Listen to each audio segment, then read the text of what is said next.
മലയാളികളുടെ പ്രിയപ്പെട്ട നായിക മഞ്ജു വാര്യർ ഇപ്പോൾ തമിഴിലും സജീവമാണ്. തുടക്കത്തിൽ തമിഴിൽ നിന്നുള്ള അവസരങ്ങൾ ലഭിച്ചുവെങ്കിലും അന്നത് സ്വീകരിക്കാൻ പറ്റിയിരുന്നില്ല. എന്തൊക്കെയോ കാരണങ്ങൾ അതെനിക്ക് മിസ്സായി. ഇപ്പോഴാണ് യഥാർത്ഥ സമയം വന്നത് എന്നായിരുന്നു മഞ്ജു പറഞ്ഞത്. ധനുഷ്, അജിത്, വിജയ് സേതുപതി തുടങ്ങിയവർക്കൊപ്പമുള്ള സിനിമകളെല്ലാം തന്നെ മികച്ചതായിരുന്നു. മഞ്ജുവിൻ്റെ അഭിനയം ഗംഭീരമായിരുന്നുവെന്ന് പ്രേക്ഷകർ സാക്ഷ്യപ്പെടുത്തിയിരുന്നു. തമിഴിൽ അഭിനയിച്ചുവെന്ന് മാത്രമല്ല മികച്ച നടിക്കുള്ള സംസ്ഥാന അവാർഡും താരത്തെ തേടിയെത്തിയിരുന്നു. 2019 റിലീസ് ചെയ്ത അസുരനിലൂടെയായിരുന്നു പുരസ്കാരം. കഴിഞ്ഞ ദിവസമായിരുന്നു അവാർഡ് സ്വീകരിച്ചത്.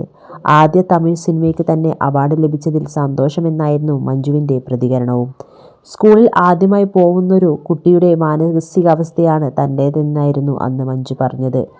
ആദ്യ തമിഴ് സിനിമയ്ക്ക് തന്നെ സർക്കാരിൻ്റെ പുരസ്കാരം കിട്ടുന്നത് എന്നത് പറഞ്ഞാൽ യു ഫീൽ മോർ വെൽക്കം എന്ന് പറയില്ലേ, അതുപോലെയാണ്. നമ്മൾ ചെയ്തു വെച്ചത് നല്ലതാണെന്ന് നമുക്ക് തന്നെ മനസ്സിലായ നിമിഷമായിരുന്നു.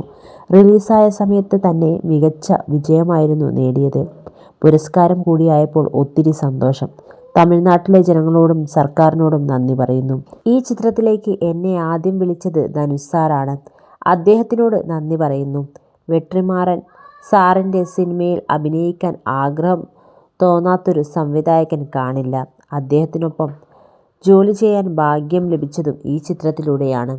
എന്നെ സ്നേഹത്തോടെ സപ്പോർട്ട് ചെയ്ത് വലിയൊരു ക്രൂ ഉണ്ട്. അവർക്ക് വേണ്ടിയാണ് ഞാനിത് ഡെഡിക്കേറ്റ് ചെയ്യുന്നത്. ഞാൻ ചെയ്ത എല്ലാ തമിഴ് സിനിമകളുടെയും സംവിധായകന്മാർ ഇന്നിവിടെ അവാർഡ് വാങ്ങാൻ ഇരിപ്പുണ്ട്. ഞാൻ പോകുന്ന ട്രാക്ക് ശരി തന്നെയാണ്. നല്ല സിനിമകൾ ചെയ്യാൻ സാധിച്ചു എന്നതിനെക്കുറിച്ച് ഞാൻ അവിടെ വേദിയിലിരിക്കുമ്പോൾ ആലോചിച്ചുവെന്നുമായിരുന്നു മഞ്ജു വാര്യർ ഏഷ്യാനെറ്റ് ന്യൂസിനോട് പ്രതികരിച്ചത്. നിരവധി പേരായിരുന്നു വീഡിയോയുടെ താഴെ കമൻറ്റുമായി എത്തിയത്. മഞ്ജുവിനെ അഭിനന്ദിച്ചുകൊണ്ടായിരുന്നു കൂടുതലും കമൻറ്റുകൾ. മഞ്ജു അവാർഡ് വാങ്ങി മുന്നേറുന്നു, ചതിച്ചവർ ഇല്ലാതാവുന്നു എന്നായിരുന്നു ഒരാൾ പറഞ്ഞത്. ഇത് ശരിക്കും അർഹിക്കുന്ന പുരസ്കാരം തന്നെയാണ്. ഇനിയും ഇതുപോലുള്ള അംഗീകാരങ്ങളും മികച്ച അവസരങ്ങളും താരത്തെ തേടി എത്തട്ടെയെന്ന് പറഞ്ഞവരുമുണ്ടായിരുന്നു.